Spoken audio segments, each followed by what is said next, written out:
خوش آمدید کہتے ہیں آپ کو آپ کے اپنے چینل میں زندان محبت ایپیسوڈ 7۔ بہت دیر تک وہ سوچنے والے انداز میں اسے دیکھتا رہا۔ ہانیہ سر جھکائے چہرے پر پھسلتے آنسو صاف کر رہی تھی۔ کچھ دیر بعد حسن گہری سانس لیتا ہوا سیدھا ہوا۔ تم ٹینشن مت لو، سب ٹھیک ہو جائے گا ہانی۔ یہ سب تمہارا وہم بھی تو ہو سکتا ہے۔ یہ ڈائجسٹ ناولز کی کہانیوں کو تم نے سر پر سوار رکھا ہے، اب کوئی نتیجہ تو نکلنا تھا نا ان کا۔ بہرحال تم بے فکر ہو جاؤ، ان سب باتوں کو، ہر ڈر ہر خوف کو ذہن سے نکال دو۔ ہماری آنے والی زندگی کے حوالے سے خوبصورت خواب دیکھو، باہر نکلو، شادی کی شاپنگ کرو، تمہارا دھیان بڑھ جائے گا تو حالت بہتر ہو جائے گی۔ رات میں سوتے وقت قرآن پاک کی تلاوت کر کے سویا کرو، سورہ ناس اور آیت الکرسی پڑھا کرو، برے خوابوں سے چھٹکارا ملے گا۔ اور ہاں، فی الحال اپنی اس حالت کا ذکر کسی اور سے مت کرنا۔ میری اماں تمہاری حالت دیکھ کر پہلے ہی ہمارے اس رشتے کے حوالے سے تذبذب کا شکار ہے۔ تم جانتی تو ہو انہیں، یہ نہ ہو شادی پر کوئی نیا مسئلہ کھڑا کر دے۔ شادی کے بعد میں تمہیں خود کسی اچھے سے ڈاکٹر کے پاس لے جاؤں گا، تم بالکل ٹھیک ہو جاؤ گی۔ میری محبت، تمہیں ٹھیک ہونا ہی پڑے گا ہانی۔ وہ لہجے میں گہرے جذبات لیے اسے تسلی دینے کی کوشش کر رہا تھا۔ ہانیہ شکر گزار نگاہوں سے اسے دیکھ رہی تھی، ورنہ وہ تو اسی ڈر سے اب تک خاموش تھی کہ کہیں حسن اسے چھوڑنے کا فیصلہ نہ کر لے۔ چند لمحے سرکنے کے بعد حسن نے اپنی کوٹ کی جیب سے کچھ برآمد کیا۔ چھوٹی سی ڈبیا تھی۔ کچھ دیر اسے ہاتھ میں لیے وہ تکتا رہا، جب ہانیہ کی بھی سوالیہ نگاہیں ڈبیا پر جمی تھی۔ حسن نے ہانیہ کو دیکھا، پھر مسکرا دیا۔ میری پہلی محنت کی کمائی سے تمہارے لیے یہ گولڈ کی رنگ خریدی تھی۔ سوچا تھا نکاح کے بعد تمہیں منہ دکھائی کے طور پر یہ رنگ دوں گا۔ جب تمہارے کمرے میں آیا، یہاں کی صورتحال دیکھ کر خود دنگ رہ گیا۔ خیر جو ہوا سو ہوا، کیا اب اجازت ہے؟ سوالیہ نگاہوں سے اسے دیکھنے لگا۔ ہانیہ کا ہاتھ اب تک حسن کی گرفت میں تھا۔ ہانیہ نے جھپتے ہوئے اس بات میں سر ہلایا۔ حسن نے اجازت ملتے ہی وہ نازک سی رنگ اس کی انگلی میں ڈال دی۔ یہ صرف نکاح کے بعد کی منہ دکھائی ہے، رخصتی کے وقت بھی منہ دکھائی ملے گی تمہیں۔ کہیں یہ سوچ کر رنگ کالا نہ کر لینا کہ منہ دکھائی میں صرف فقط ایک رنگ ہی ملی ہے۔ حسن نے شرارتی لہجہ اختیار کیا، جس پر ہانیہ کھلکھلا کر ہنس دی۔ حسن کو لگا جیسے ٹھنڈے پانی کی پھوار اس کے دل پہ پڑی ہو۔ ہانیہ کی گالوں میں پڑتے ڈمپلز کہیں حسن کا دل الجھنے لگا تھا۔ نگاہیں بھی بے اختیار ہونے لگی تھی۔ وہ کچھ کہنے ہی لگا تھا جب دروازے پر دستک ہوئی۔ ساتھ ہی محسن کی آواز سنائی دی، حسن بھائی، امی بلا رہی ہیں آپ کو۔ حسن نے ایک نظر بند دروازے کو دیکھا۔ اچھا آ رہا ہوں، اونچی آواز میں بتایا۔ دروازے سے قدموں کی آہٹ دور جاتی سنائی دی۔ حسن ہانیہ کی طرف متوجہ ہوا، جو محبت بھری نگاہوں سے ہاتھ کی تیسری انگلی میں موجود رنگ کو دیکھ رہی تھی۔ میں چلتا ہوں ہانی، تم اب آرام کرو، اور ہاں، کوشش کرنا کہ زیادہ دیر اکیلی نہ رہو۔ مہمان وغیرہ آئے ہیں، ان کے ساتھ بیٹھ جایا کرو۔ شادی کی تیاریوں میں بھرپور شرکت کرو، کیونکہ یہ دن دوبارہ نہیں آئیں گے ہماری زندگی میں۔ اب کسی بھی چیز کی ٹینشن نہیں لینی، خوش خوش رہا کرو۔ اگلے ہفتے مجھے میرے روم میں فریش اور خوش باش آنی چاہیے، سمجھ گئی؟ پیار بھرے دھوس بھرے لہجے میں وہ کہہ رہا تھا۔ ہانیہ نے بچوں کی سی معصومیت آنکھوں میں سموئے ہوئے اس بات میں سر ہلایا۔ گڈ گرل، چلو اب آرام کرو، میں ذرا اماں کی بات سن لوں۔ اس کی گال کو نرمی سے سہلا کر حسن اٹھ گیا۔ کوٹ جھٹک کر سیدھا کرتے ہوئے وہ کمرے سے نکل گیا، جبکہ ہانیہ پھر سے حسن کی دی گئی رنگ کو دیکھے جا رہی تھی۔ حسن دروازے پر دستک دیتا اماں جان کے کمرے میں داخل ہوا۔ بشریٰ بیگم، جو جلے پیر کی بلی کی طرح ادھر سے ادھر چکر لگا رہی تھی، حسن کو سامنے دیکھ کر ان کے قدم تھمے۔ اماں، آپ نے بلایا تھا؟ حسن نے ماں کے چہرے کو دیکھا، جہاں پریشانی کے تاثرات تھے۔ ہاں حسن، ادھر بیٹھ، تجھ سے ضروری بات کرنی ہے۔ بشریٰ بیگم نے اس کا ہاتھ تھام کر اسے بیڈ پر بٹھایا، پھر اس کے مقابل خود بھی بیٹھ گئی۔ وہ چونکہ پنجابی خاندان سے تعلق رکھتی تھی، اس لیے رضا صاحب سے بیانے کے بعد بھی ان کی اردو میں کہیں کہیں پنجابی کے الفاظ اور لہجے کی جھلک نظر آتی تھی۔ خیریت ہے اماں؟ آپ کچھ پریشان سی لگ رہی ہیں، حسن نے تذبذب کے عالم میں ان سے پوچھا۔ ارے خیریت ہی تو نہیں ہے حسن، میں کچھ نہیں بلکہ بہت زیادہ پریشان ہوں پتر، تیرے مستقبل کے حوالے سے بہت ٹینشن میں ہوں۔ بشریٰ بیگم سمجھ نہیں پا رہی تھی کہ کیسے بات شروع کرے۔ حسن ان کے انداز پر ٹھٹکا۔ کیا مطلب اماں، آپ کیا کہنا چاہ رہی ہیں؟ اگرچہ حسن کو اماں کے دماغ میں پکتی کھچڑی کی کچھ حد تک سنگن مل گئی تھی جس نے اسے شدید دکھ میں مبتلا کیا ہوا تھا، لیکن ابھی تک اماں نے کھل کر اس سے بات نہیں کی تھی اس بارے میں۔ حسن آج کچھ حد تک ان کی بات کا موضوع سمجھ گیا تھا۔ دیکھ پتر، جو کچھ میں تجھ سے آج کہنے والی ہوں نا، غور سے سننا اور میری بات کو غلط رنگ میں نہ لینا۔ بس یہ یقین رکھ کہ جو بھی میں کروں یا جو بھی میں کہوں سب تیری بھلائی کے لیے ہوگا۔ ایک ماں کبھی اپنے بچوں کا برا نہیں چاہ سکتی۔ بشریٰ بیگم نے تمہید باندھنے کی کوشش کی۔ اماں، آپ کو جو کہنا ہے صاف صاف کہیں، کیوں پہلیاں مت بجھوائیں۔ حسن اکتانے لگا تھا، لہجے میں ہلکی سی کڑواہٹ نے بھی جھلک دکھلائی۔ حسن، میں چاہتی ہوں تو اس شادی سے انکار کر دے، وہ لڑکی تیرے قابل نہیں رہی، ابھی بھی کچھ نہیں بگڑا پتر، طلاق دے دے اسے۔ اور بشریٰ بیگم کی بات ابھی منہ میں تھی کہ حسن ایک دم اٹھ کھڑا ہوا۔ اماں! وہ طیش اور صدمے سے بھری آواز میں چلایا۔ شکر تھا کہ دروازہ بند تھا، اس لیے باہر آواز نہیں گئی۔ بشریٰ بیگم تو ہکا بکا اس کا رد عمل دیکھتی رہ گئی۔ آپ جانتی بھی ہیں آپ کیا کہہ رہی ہیں؟ جسے آپ وہ لڑکی کہہ کر مخاطب کر رہی ہیں وہ بیوی ہے میری، ابھی کل ہی نکاح ہوا ہے میرا اس سے۔ وہ صدمے سے چور آواز میں گویا ہوا۔ بے تحاشا دکھ ہوا تھا اسے ماں کے منہ سے یہ بات سن کر۔ یہی تو تجھے سمجھانے کی کوشش کر رہی ہوں حسن کہ ابھی وقت ہے، صرف نکاح ہوا ہے، رخصت ہی نہیں۔ تیری عقل پر پتھر تو نہیں پڑ گئے؟ حسن، تو جب سب کچھ سنوار سکتا ہے ابھی، اس کی حالت دیکھی ہے تو نے؟ وہ لڑکی جسے اپنا ہوش نہیں، وہ اس گھر کو اور تجھے کیا خاک سنبھالے گی؟ دیکھا تھا کیسے اس نے خود کو یوں چھریاں مار مار کر زخمی کر لیا، کل کو تیرے ساتھ بھی کچھ ایسا کر دے گی تو؟ عقل کے ناخن لے حسن، ہر گزرتے دن کے ساتھ اس کی طبیعت بگڑتی جا رہی ہے، اور ایسی پاگل لڑکی سے تیری شادی ہرگز نہیں ہونے دوں گی میں، چاہے پورے خاندان کے خلاف ہی کیوں نہ جانا پڑے مجھے۔ کل کو دوسروں کی باتیں نہیں سننی مجھے، کیا کہیں گے تمہارے ننیال والے کہ اپنے اتنے خوبرو بیٹے کے لیے یہی بیمار اور پاگل لڑکی ملی تھی مجھے۔ اماں کے لہجے میں ہانیہ کے لیے زہر ہی زہر تھا۔ حسن دنگ رہ گیا تھا کہ کل تک جو اماں ہانیہ پر جان چھڑکتی تھی آج اس کے اتنے خلاف کیسے ہو گئی۔ بشریٰ بیگم کی باتوں پر حسن لب بھیجتے ہوئے چند لمحے خود پر قابو پانے کی کوشش کر رہا تھا۔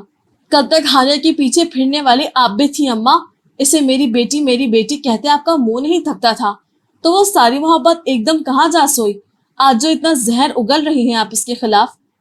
حسن نے بالوں میں ہاتھ پھیرا، خود کو کمپوز کرنے کی کوشش کی اور طنزیہ انداز میں مخاطب ہوا۔ تب بات اور تھی، تب وہ بالکل ٹھیک تھی، اور تب میری بھی دل خواہش تھی اسے اپنی بہو بنانا، لیکن آج؟ وہ خود غرض لہجے میں کہہ رہی تھی جب حسن نے ان کی بات اچکی۔ لیکن آج اس کی طبیعت خراب ہو گئی، ذرا سا مسئلہ ہو گیا اس کے ساتھ تو آپ کو اس میں 100 کیڑے نظر آنے لگے۔ خدا کا کچھ خوف کرے اماں، چچا جان اس کا علاج کروا رہے ہیں اور شادی کے بعد میں خود اس کا علاج کرواؤں گا، آج نہیں تو کل وہ ٹھیک ہو جائے گی۔ اتنی خود غرضی کا مظاہرہ کیسے کر سکتی ہیں آپ؟ اچھے وقت میں تو سب ساتھ دیتے ہیں اماں، مخلص تو وہ ہوتے ہیں جو برے وقت میں بھی آپ کے ساتھ رہیں، اور ہانیہ، میں ہانیہ کے ساتھ مخلص ہوں، مرتے دم تک اس کا ساتھ دوں گا۔ یہ رشتہ صرف ہم دونوں کی ہی نہیں پورے خاندان کی مرضی سے جڑا تھا۔ 4 سال ہم دونوں نے اس رشتے کے حوالے سے خوبصورت خواب سجائے ہیں، ہم سفر کے طور پہ ایک دوسرے ہی کو دیکھا ہے۔ آپ ہم سے ہمارے خواب نہیں چھین سکتی، اس سے نکاح ہوا ہے میرا، اور میں کسی قیمت پر اس نکاح کو ختم نہیں کروں گا۔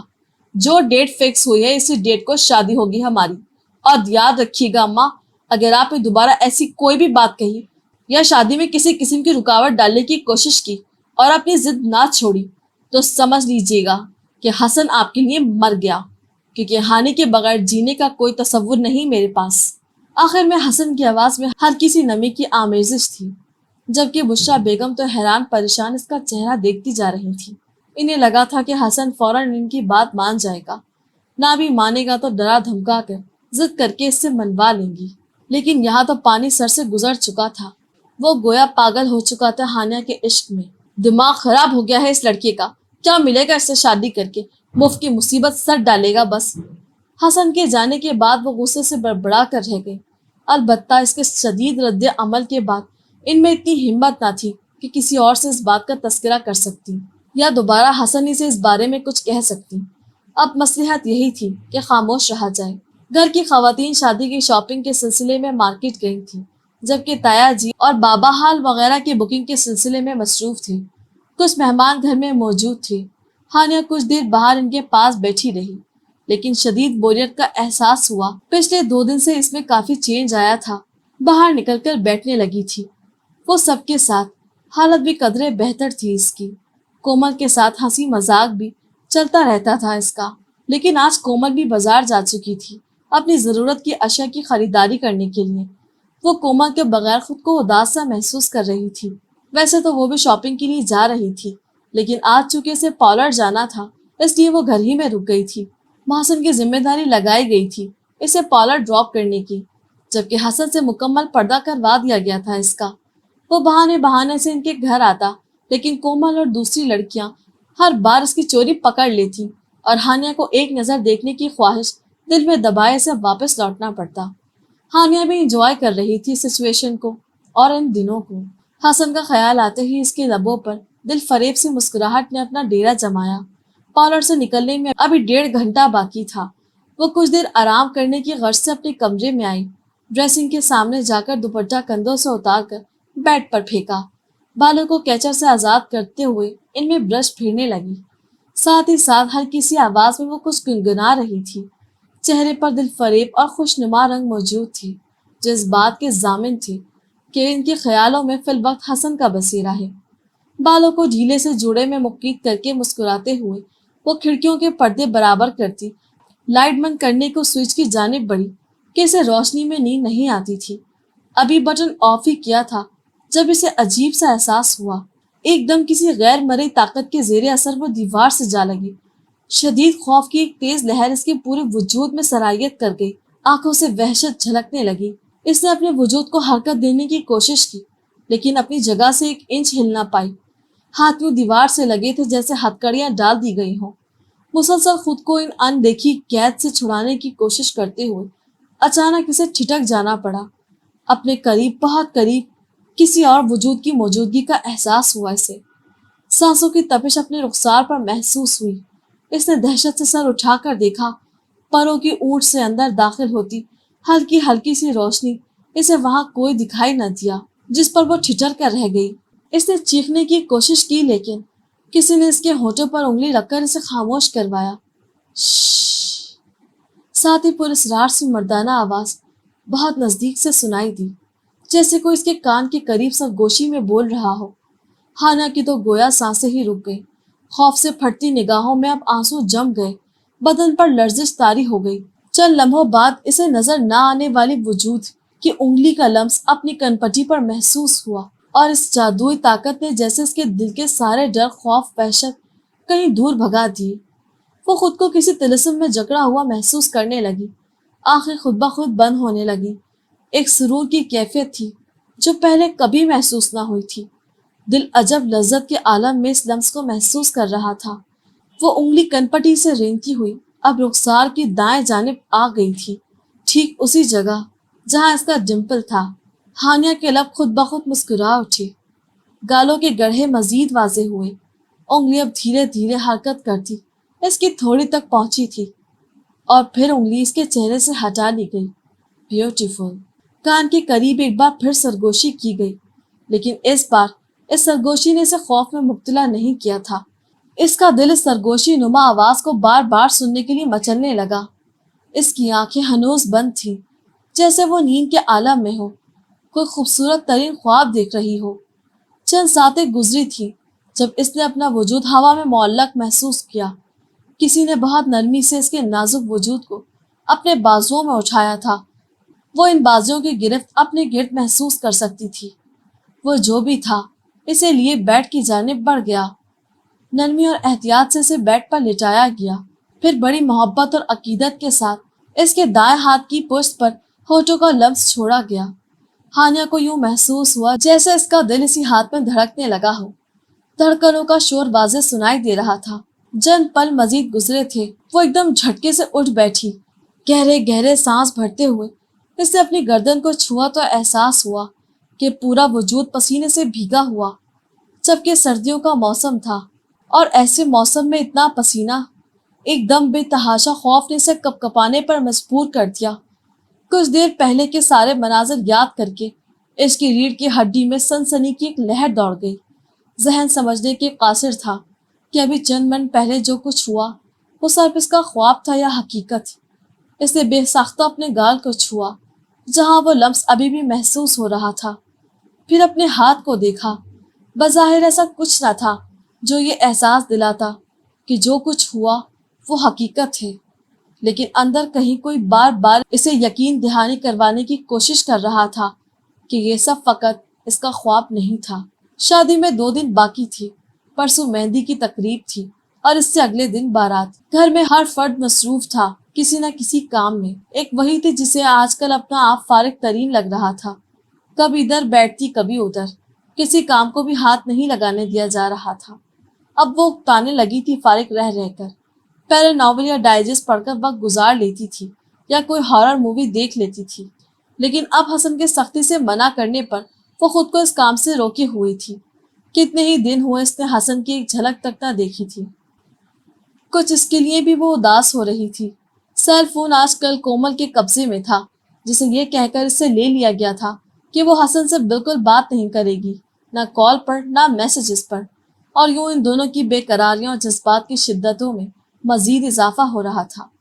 وہ احتجاج کرتی رہ گئی لیکن اس کی ایک نہ سنی گئی۔ اب یہ چند دن حسن سے اس کا رابطہ بالکل منقطع کروا دیا گیا تھا، اور کومل اس کی باقی کزنز ان دونوں کی حالت دیکھ دیکھ کر ہنستی تھی۔ رات کا وقت تھا۔ ڈنر کے بعد سب خواتین اپنی اپنی شاپنگ ایک دوسرے کو دکھا رہی تھیں۔ ہانیہ بھی وہیں ان کے قریب بیٹھی تھی۔ کبھی لب کچلنے لگتی، کبھی دانتوں سے ناخن کو کاٹنے لگتی۔ نہ جانے کیوں عجب سی بے قراری تھی، کہیں سکون ہی میسر نہ تھا۔ لگتا ہے ہانیہ مس کر رہی ہے حسن بھائی کو۔ کیوں ہانی؟ کومل نے لب دانتوں تلے دباتے ہوئے شرارت بھرے لہجے میں سے مخاطب کیا۔ ہانیہ فقط مسکرا کر رہ گئی کہ اب اتنی خواتین کے درمیان بیٹھ کر وہ کیا کہتی۔ اگر اقرار کر لیتی تو اس کی ریکارڈ لگ جاتا۔ کیا بات ہے ہانی، بڑی خاموش سی ہو؟ بشرا بیگم نے اسے مخاطب کیا۔ ہانیہ کی اب بہتر ہوتی حالت پر ان کے دل کا میل بھی ذرا کم ہوا تھا، اور وہ اپنی سوچ پر خود شرمندہ سی ہو کر رہ گئی تھی۔ تھک گئی ہوگی نا، آج بازار میں بھی تو خوار ہوئی ہے بہت۔ مہرالنساء نے محبت سے ہانیہ کی طرف دیکھا جس کے چہرے پر واقعی تھکن کے آثار تھے۔ ارے اتنی جلدی کیسے تھک گئی؟ ابھی تو ڈھولک رکھنی ہے ہمیں، یہ تھکاوٹ وغیرہ کا کوئی بہانہ نہیں چلے گا۔ کومل فوراً بول اٹھی۔ باقی لڑکیوں نے بھی اس کی ہاں میں ہاں ملائی۔ لڑکیوں مت تنگ کرو میری بہو کو، آج وہ باقی بہت تھک گئی ہے، آرام کرنے دو اسے۔ پھر مہندی، بارات، ولیمے کے دن بھی تو اسے تھکنا ہی ہے، اس سے پہلے تو سکون کا سانس لینے دو بیچاری کو۔ ہانیہ پتر تم جاؤ اپنے کمرے میں، جاؤ شاباش، آرام کرو جا کر۔ کل پھر پارلر جانا ہے تم نے، اب تمہارے بازار کے چکر ختم، ہمیں اب اپنی بہو بیمار نہیں کرنا شادی پر۔ بشرا بیگم اس سے مخاطب تھی۔ ہانیہ تو جیسے ہی پہلے اجازت ملنے کے انتظار میں تھی، سر ہلاتی اٹھی، کمر گویا اکڑ سی گئی تھی، گردن کے قریب کندھوں میں بھی درد ہو رہا تھا۔ بالوں میں ہاتھ چلا کر انہیں درست کرتی وہ اپنے کمرے کی جانب بڑھ گئی۔ کمرے میں آ کر سائڈ ٹیبل پر پڑے جگ سے پانی کا گلاس انڈیلا، 3 سانس میں پانی ختم کر کے گلاس واپس رکھا، لائٹ آف کر کے 0 بلب آن کیا، اور بالوں کو کیچر سے آزاد کرتے ہوئے وہ آڑی ترچھی بیڈ پر لیٹ گئی۔ آنکھیں بند کی تو چھم سے حسن کا سراپا آنکھوں میں لہرا گیا، ساتھ ہی چند دن پہلے کا وہ واقعہ جو نہ جانے خواب تھا یا حقیقت۔ ایک دم خوف نے اسے اپنے حصار میں لے لیا تھا۔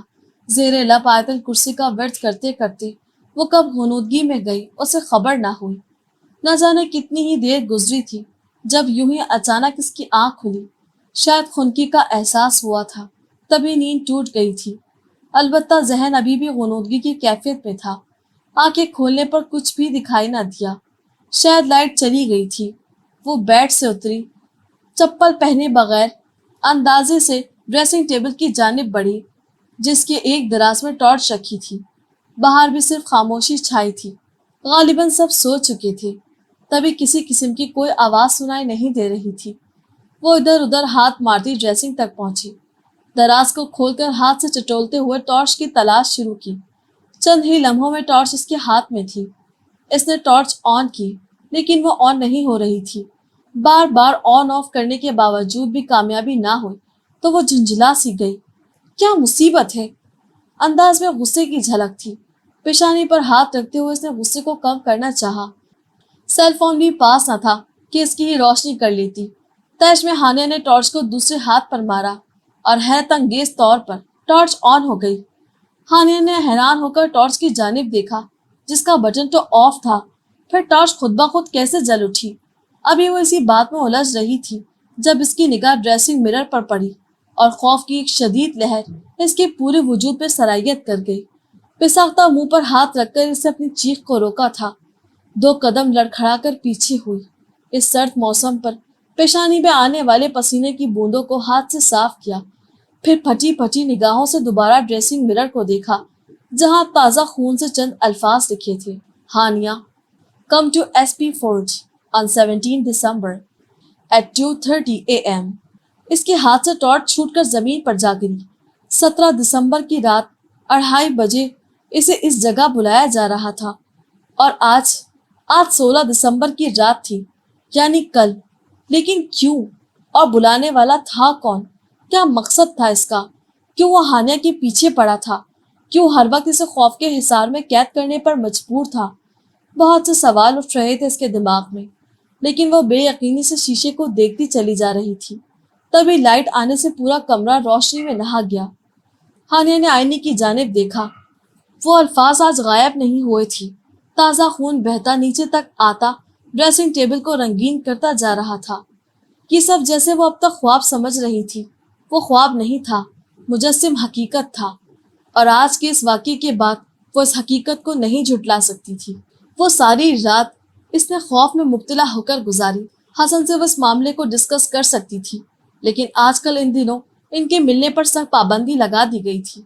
کسی اور کو وہ اصل بات نہیں بتانا چاہتی تھی، کیونکہ وہ جان چکی تھی کہ اس کے ساتھ ہونے والے پے در پہ واقعات پر تائی اماں حسن کے ساتھ اس کا رشتہ کروانے پر پچھتانے لگی تھی، اور وہ نہیں چاہتی تھی کہ اب مہمانوں کی موجودگی میں شادی پر کسی قسم کی کوئی بدمزگی ہو۔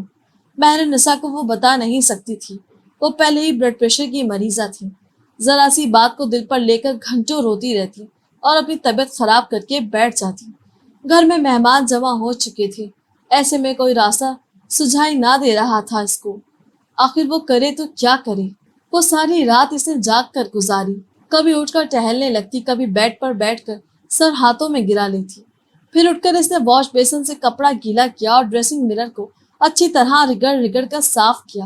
اگر صبح ہونے پر کومل وغیرہ یہ سب دیکھ لیتی تو سوال پوچھتی، اور اگر انہیں ذرا سی کسی بات کی بھنک پڑ جاتی تو تائی اماں کو خبر ہوتے دیر نہیں لگتی۔ صبح وہ جلدی اٹھ کر ناشتے کے لیے باہر نہ آئی تو مہر النساء ٹرے میں ناشتہ سجائے اس کے کمرے میں چلی گئیں۔ آ کر دیکھا تو وہ اب تک بستر میں دبکی ہوئی تھی۔ مہر النساء کا حیران ہونا بنتا تھا کہ وہ سحر خیز تھی۔ صبح جلدی اٹھ کر فجر ادا کرنے کے بعد 1 کپ چائے پینا اس کے معمول میں شامل تھا، لیکن آج شاید اس نے نہ تو نماز ادا کی تھی اور نہ ہی چائے کا کوئی کپ کمرے میں نظر آ رہا تھا۔ مہر النساء نے کھڑکیوں کے پردے کھینچے تو سورج کی روشنی کمرے میں پھیل گئی۔ ہانیہ! پردے باندھتے ہوئے انہوں نے ہانیہ کو آواز دی، لیکن کوئی جواب نہ ملا۔ اٹھو بیٹا ہانیہ، دیکھو 10:30 ہو رہے ہیں، اٹھ کر ناشتہ کر لو۔ پھر مجھے اور تمہاری تائی اماں کو جویلرز کے ہاں بھی جانا ہے۔ انہوں نے ایک بار پھر اسے پکارا اور چلتی ہوئی بیڈ کی طرف آئیں۔ ہانیہ ابھی تک مدہوش سی تھی۔ ہانی، کیا ہوا ہے؟ طبیعت تو ٹھیک ہے نا تمہاری؟ محبت سے اس کا چہرہ دیکھتے ہوئے اس کے بالوں کو سنوارنے کے لیے ہاتھ بڑھایا تھا، لیکن پیشانی سے مس ہوتے ہی ہانیہ کے بخار کی شدت کا اندازہ ہوا۔ اف میرے خدایا، تمہیں تو بہت شدید بخار ہے۔ اتنے شدید بخار میں تپ رہی ہو، کسی کو بتایا کیوں نہیں بیٹا؟ شدید پریشانی کے عالم میں وہ کبھی اس کی پیشانی پر ہاتھ رکھتی تو کبھی اس کی کلائی تھام کر دیکھتی۔ پورا جسم گرم ہو رہا تھا۔ ہانیہ، آنکھیں کھولو بیٹا، اس کے کان تھپ تھپاتے ہوئے اسے ہوش میں لانے کی کوشش کی۔ ہانیہ نے بامشکل آنکھیں کھولی، لیکن سر بھاری ہونے کے باعث پھر آنکھیں بند کر لی۔ ماں! اس کی لبوں سے سرسراہٹ کے انداز میں برآمد ہوا، جبکہ چہرہ بخار کی شدت سے سرخ پڑ رہا تھا۔ جی مما کی جان، کیا ہو گیا ہے تمہیں؟ پتہ نہیں کس کی نظر لگ گئی میری بچی کو۔ مہر النساء باقاعدہ رونے لگی تھی۔ ہانیہ نے تکلیف کے عالم میں ان کی آنکھوں سے بہتے آنسو دیکھے، پھر بامشکل ہاتھ بڑھا کر ان کے آنسو اپنے ہاتھ سے پوچھ ڈالے۔ روئے مت مما، میں ٹھیک ہوں۔ فقط ان کی تسلی کی خاطر وہ کہتی ہوئی ان کی گود میں سر رکھ گئی، ساتھ ہی آنکھیں بھی موند لیں۔ نظر آ رہا ہے مجھے تم کتنی ٹھیک ہو، اٹھو اٹھو، اٹھ کر منہ دھو، ناشتہ لائی ہوں تمہارے لیے، کچھ کھا لو، تب تک میں تمہارے بابا یا محسن کو بھیجتی ہوں، ڈاکٹر کو بلا کر لائیں، کل مہندی ہے اور کیا حال ہوا پڑا ہے میری بچی کا۔ مہرالنساء کے لہجے میں ایک ماں کی تڑپ واضح محسوس ہو رہی تھی۔ امید کرتے ہیں ہماری آج کی ایپیسوڈ آپ کو پسند آئی ہوگی۔ ہم جلد حاضر ہوں گے اگلی ایپیسوڈ کے ساتھ۔ ہمارے چینل کو سبسکرائب کرنا ہرگز نہ بھولیں۔ شکریہ۔